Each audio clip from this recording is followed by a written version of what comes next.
Welcome back to Clash of Cultures. Continue our 2023 college football preview. Today we're going to preview the Texas A&M Aggie versus Miami Hurricanes game. But before we get to football, like always, we want to thank you guys for the love and support. Please press the like, subscribe, and notifications button if you've made it this far. If you guys don't remember, we are doing the Pick'em, college football Pick'em. Link will be below. Please join. Again, that's for free. Costs you nothing. All you got to do is go pick who you think are going to win college football games for the chance to win a jersey of your choice. We are also at 1,000 subscribers, giving away a signed Heisman jersey. So please continue to push those subscription numbers up so we can get to that, so we can give that jersey away. With that being said, like I said, thank you guys. We're going to get to football. So, Steven, what's your thoughts? I know you wanted to talk about this one. I'm a little shocked. What's your thoughts on the Texas A&M Miami game?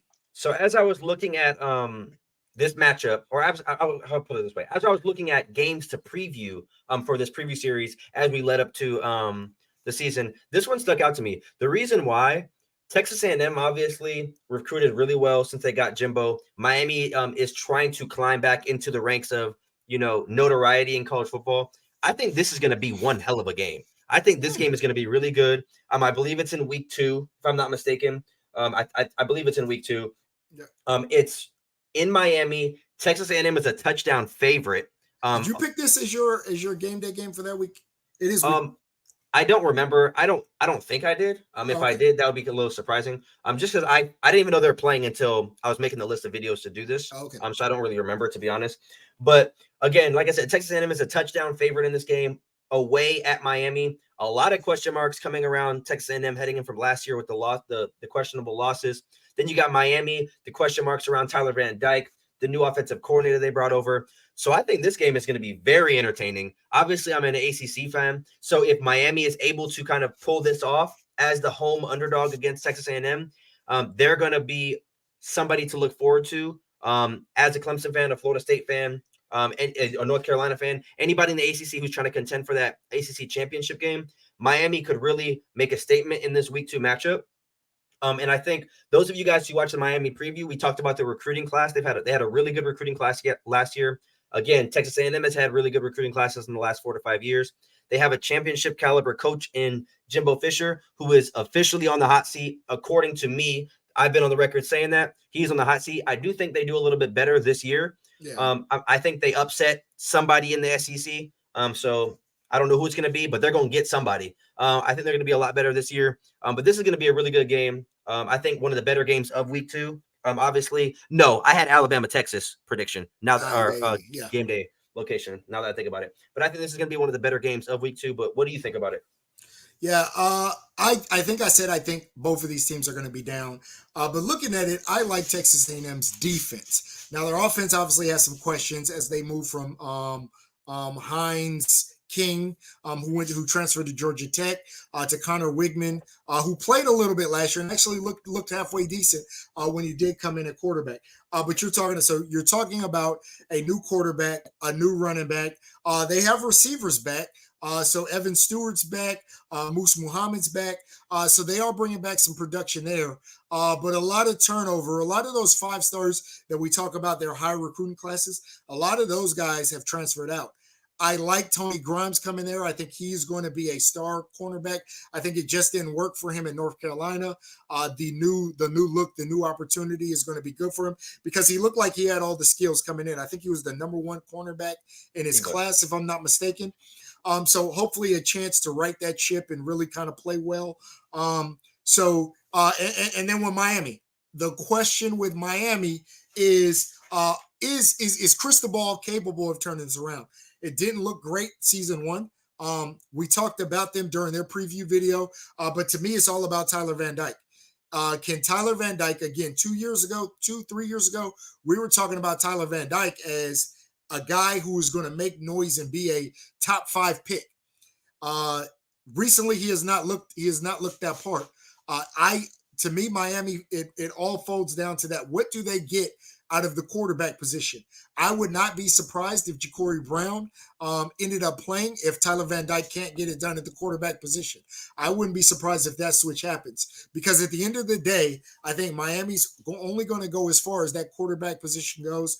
If they cannot get good play out of Tyler Van Dyke or Ja'Cory Brown, Miami's going to have another rough season. And I don't want to say Cristobal's in the hot seat. I think you got to give him time to turn this thing around, especially with kind of the quarterback. I don't want to say mess because I think, like I said, a lot of people felt good about Tyler Van Dyke, but the quarterback situation that he inherited, I think you got to give him some time. And I hate this with coaches. You get a new coach and they don't really get time to get their own recruits in. So I think you got to at least give him 4 years to get his own recruits in. This is a guy who has a lot of love and respect in Miami. He's a guy from there and knows the area. So I think you got to give him some time to get his recruits in. But if this does not go well, I would not be shocked because I think Miami fans believe they're supposed to be in the national championship picture every year, even though they haven't been since those early 2000 teams. So I know we talked a little bit about Tyler Van Dyke taking a step back last year. He was injured for a bit of the games last year. And they do bring in Shannon Dawson from Houston, who coached De'Aaron King. If you remember De'Aaron King, who was a really good quarterback for them. Shannon Dawson is going to bring a more air raid attack for Miami. So I think he's going to be able to put the ball up a little bit more. I think he has a bounce back season. I do think he's a good quarterback, and I think he's going to be able to show that this year. So we'll have to see that there. I think you made a really good point with Texas A&M defense. They do have a lot of 4 and 5 stars on that roster. I think Texas A&M probably has a top 5 roster talent-wise in all of college football. Yes, they did lose some people to the transfer portal, but you still brought over, like you said, Tony Grimes, who was the number 1 corner in his class. Obviously, he hasn't panned out. He didn't pan out too much in North Carolina, but he's still a 5-star product. And I also look at Evan Stewart, who was all freshman SEC last year at wide receiver. I think he's going to have a great year. I think he's one of the better wide receivers in the SEC and in the country for that matter. So I think this game is going to be really good. I do give Texas A&M the edge. I would like Miami to win though, just because it's going to make the SEC or ACC look a little bit better. But I do favor A&M. And I think it's going to be a bit of a low-scoring game, given that Texas A&M defense is really good. I expect Miami's defense to be pretty good. And also a storyline to watch in this game is Miami's offensive line is pretty inexperienced. I believe they're going to start the true freshman at right tackle or right guard. And then you have 2 transfers coming over as well. I believe one of them was from Alabama. The other one was from Texas. I could be wrong there, but I believe so based on when we did our preview. But the offensive line has to mesh. Obviously, like I said, you bring in a new offensive coordinator, so there's some question marks there, but I think they're going to be better offensively. But I do think it's going to be a low-scoring game. I do have Texas A&M winning. If I had to give a score prediction, I would say like 20-14, 20-17. I think it's going to be close, but I do think it's going to be low-scoring. Obviously, it's in Miami. It's going to be a humid environment in September. That's right. Ending the summer, really. So it should be a good one. I think, like I said, other than the Alabama-Texas game, I might have this game circled. I'm looking forward to all these games, but this is one of the ones that, like I said, when I made the previews, I really wanted to preview this game just because, for one, we haven't talked about Miami enough on this channel. A&M hasn't really got that much love either. And like I said, they have one of the deepest rosters. Miami is one of the most historical programs in the last 20 years. Obviously, we talk about 2001 team and stuff like that. So this is going to be a good one. But what is your final prediction for this game? Yeah, this is a tough one. This is a tough one to pick because I think both teams have, and I don't want to say they've looked down. They haven't been what we've thought, especially when you look at Texas A&M and all those recruits they got in, and it just hasn't meshed out. I like what Cristobal did in recruiting. He got some big names to look out for, and I think we talked about the Mark Fletcher. You mentioned Francis Mangoy or Magoy or whatever, the top freshman lineman coming in this year. So if they can get some production, if they can do some things, and like you said, I think Tyler Van Dyke is going to be okay. I'm going to pick Miami to win this game. Like I said, I think Texas A&M, for all the stars, all the talent, it just, for whatever reason, hasn't seemed to click, hasn't seemed to work. Maybe they get it going a little bit later in the season, but I think they're going to have a tough go of it with this Miami team. I think Cristobal is a good coach, and I think the longer he's in Miami, he's going to start to turn this thing around. I think it's going to start with this game. I think it's going to be a little bit higher scoring. I'm going to go 35-28. Again, Miami, this is down in the Orange Bowl. So, yeah, I'm going to pick Miami to win this game. And before you give the trivia, I do want to say, as you guys can see, I took A&M. My dad took Miami. This is prime example of joining the pick'em. The pick'em is going to be so much fun, you guys. Yeah. We're going to be able to like we're going to all be able to compete against one another. Also, we plan on doing live shows. Like I said, we're going to do live shows before the weekend starts. So previewing all the games, having all you guys in there talking with us, and then we're going to do a live show when the weekend ends. Recapping all the games. So it's going to be kind of fun saying I told you so, or I knew this was going to happen, or, I was dead wrong. My dad was right about a certain game or a certain team player. So it's going to be super fun. But before we head out, Dad, what trivia did you have for me today? All right.